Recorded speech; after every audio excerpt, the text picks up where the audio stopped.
दो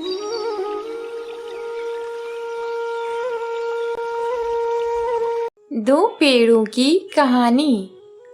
जंगल में कई दिनों से लगातार बारिश हो रही थी, जिससे जंगल में बाढ़ आ गई थी। सभी पंछी के घर टूट चुके थे, इसीलिए वह दूसरे जंगल चले गए थे। उसी जंगल में टुनटुन और भोलू रहते थे। उनका भी घर बाढ़ में बह गया था। टुनटुन ने भोलू से कहा, भोलू जी, हमारा घर बाढ़ में बह गया है, अब हम कहाँ रहेंगे? सभी पंछी जंगल छोड़कर दूसरे जंगल चले गए हैं। हमें भी दूसरे जंगल जाकर अपना घर बनाना चाहिए। यह सुन भोलू ने कहा, हाँ टुनटुन, तुम्हारी बात बिल्कुल सही है। चलो हम दूसरे जंगल चले जाते हैं। इसके बाद वह दोनों उड़ते हुए दूसरे जंगल पहुँचे। वहाँ पर उन्हें दो पेड़ दिखाई दिए। एक पेड़ जामुन का था और एक पेड़ आम का था। जामुन का पेड़ पूरी तरह सूख चुका था, लेकिन आम के पेड़ पर बहुत सारे आम लगे थे। आम के पेड़ पर ही कालू और उसकी पत्नी मंगला अपना घर बनाए हुए थे।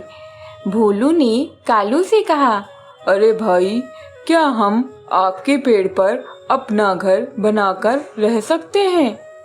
कालू ने कहा, भैंस की टांग, नहीं नहीं, हमारे पेड़ पर हम किसी और को नहीं रहने देंगे। तुम इस सूखे जामुन के पेड़ पर अपना घर बना सकते हो। यह सब सुन जामुन के पेड़ को बहुत दुख होता है। तभी टुनटुन कहती है, देखिए भोलू जी, अगर हम इस जामुन के पेड़ को प्रतिदिन पानी दें और इसकी देखभाल करें तो यह पेड़ फिर से हरा भरा हो सकता है। यह सुन कालू की पत्नी मंगला ने कहा, हाँ हाँ, जाओ जाओ, यह जामुन का पेड़ अब कभी हरा भरा नहीं हो सकता है। फिर टुनटुन और भोलू ने उस जामुन के पेड़ पर ही अपना घर बना लिया। इसके बाद टुनटुन प्रतिदिन जामुन के पेड़ को पानी दिया करती थी। एक दिन आम के पेड़ ने जामुन के पेड़ से कहा, तुम तो पूरी तरह सूख चुके हो। मेरा मानना है कि तुम गिर जाओ ताकि कोई तुम्हारी लकड़ी का उपयोग कर ले, जिससे तुम कुछ तो काम आओगे। यह सुन जामुन के पेड़ को बहुत बुरा लगा, लेकिन वह मजबूर था, इसीलिए उसने कुछ नहीं कहा। इसी तरह टुनटुन प्रतिदिन जामुन के पेड़ को पानी देती रही। इसी तरह कई दिन बीत गए।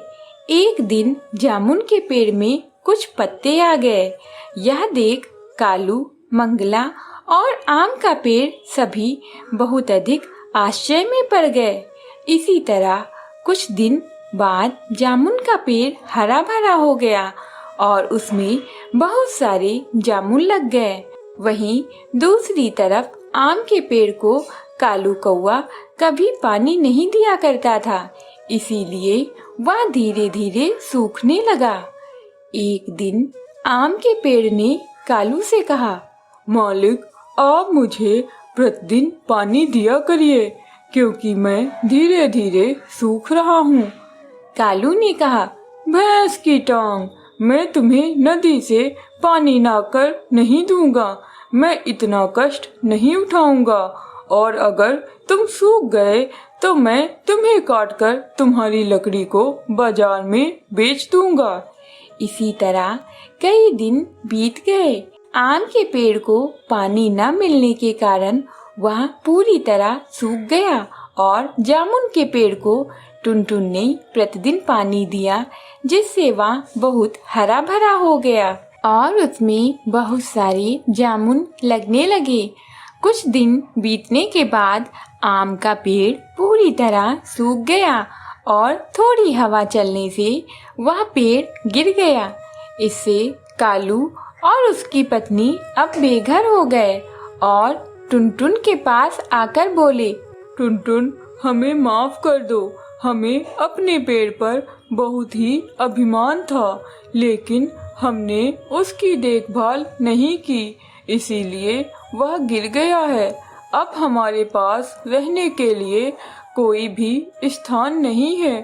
कृपा कर हमें इस पेड़ पर ही घर बनाकर रहने दो। दोनों ने कहा, ठीक है, लेकिन तुम्हें जामुन के पेड़ से माफी मांगनी होगी।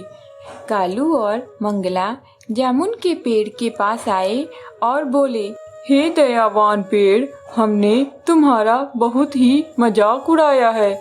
हमने तुम्हें बहुत ही उल्टा सीधा बोला, लेकिन हमें इस चीज का बहुत अधिक अफसोस है।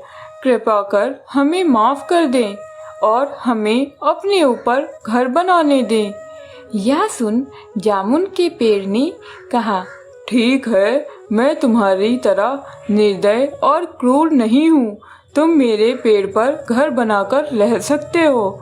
इसके बाद कालू और मंगला भी उसी पेड़ पर घर बनाकर रहने लगे और भूख लगने पर जामुन खाने लगे, जिससे उनका जीवन काफी अच्छे से व्यतीत होने लगा।